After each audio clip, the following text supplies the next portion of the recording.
സംസ്ഥാന സർക്കാർ ജീവനക്കാർക്ക് ചരിത്രത്തിലാദ്യമായി ശമ്പളം മുടങ്ങിയല്ലോ. ഒന്നാം പ്രവൃത്തി ദിനത്തിൽ കിട്ടേണ്ട ശമ്പളം ഇന്ന് നാലാം പ്രവൃത്തി ദിനത്തിലാണ് കിട്ടിത്തുടങ്ങിയിരിക്കുന്നത്. സംസ്ഥാന സർക്കാർ വിശദീകരിക്കുന്നത് കേന്ദ്ര സർക്കാർ സാമ്പത്തികമായി ഞെരുക്കി എന്നതാണ്. പക്ഷേ സംസ്ഥാന സർക്കാരിൻ്റെ സാമ്പത്തിക മാനേജ്മെൻറ്റ് കെടുകാര്യസ്ഥത കൂടി തുറന്നു കാട്ടുന്നതാണ് ശമ്പള വിതരണത്തിലെ തടസ്സം. ഏതായാലും സർക്കാർ ജീവനക്കാർക്ക് ഇന്നു മുതൽ കൊടുത്തു തുടങ്ങിയിരിക്കുന്ന ശമ്പളം 1, 2, 3 തീയതികളിൽ ഉള്ള ശമ്പളമാണ് ഇന്നു മുതൽ കൊടുത്തു തുടങ്ങുന്നത്.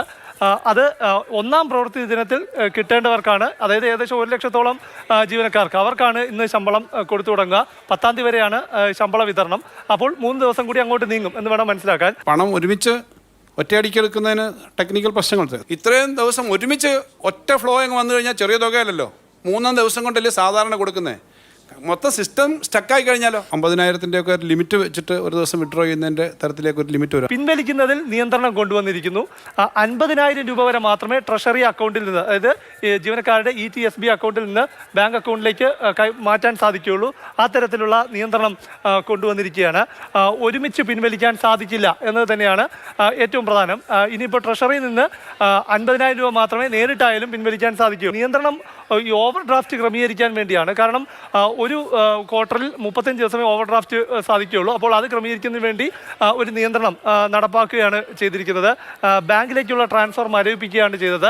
അതായത് ജീവനക്കാരുടെ പെൻ നമ്പർ എൻ്റർ ചെയ്താൽ അവർക്ക് അക്കൗണ്ടിൽ കാശുള്ളതായി രേഖകൾ കാണും, പക്ഷേ അവർക്ക് ബാങ്കിലേക്ക് ട്രാൻസ്ഫർ ചെയ്യാൻ സാധിക്കില്ല. ട്രഷറിയിലാകെ നിയന്ത്രണമാണ് സംസ്ഥാന സർക്കാർ ഇതിലൂടെ ഇപ്പോൾ കൊണ്ടുവന്നിരിക്കുന്നത്. അത് ശമ്പളം കൊടുക്കുന്നതിന് വേണ്ടി ഏർപ്പെടുത്തിയ നിയന്ത്രണമാണ്. പെൻഷന് ശമ്പളവും 50,000 രൂപ വരെ മാത്രം എന്നത് മാത്രമല്ല, ഒരു ദിവസത്തെ പരിധി ആകെ 50,000 രൂപ ആക്കിയിരിക്കുന്നു.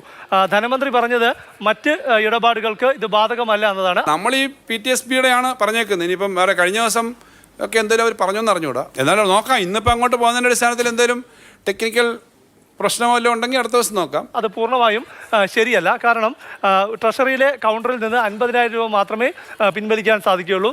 ബില്ല് മാറുന്നതിന് നിലവിൽ 1 ലക്ഷം രൂപ വരെയായിരുന്നു പരിധി. അതും 50,000 രൂപ ആയിട്ടുണ്ട്. സേവിങ്സ് അക്കൗണ്ടിൻ്റെ പണം അത് പിൻവലിക്കുന്നതിനും ഈ നിയന്ത്രണമുണ്ട്. 50,000 രൂപ മാത്രമേ പിൻവലിക്കാൻ സാധിക്കുകയുള്ളൂ. അതായത് ആകെ മൊത്തത്തിൽ സംസ്ഥാന സർക്കാർ ജീവനക്കാർക്ക് ശമ്പളം കൊടുക്കുന്നതിന് വേണ്ടി ട്രഷറിയിൽ ഒരു നിയന്ത്രണം സർക്കാരിന് കൊണ്ടുവരേണ്ടി വന്നിരിക്കുന്നു.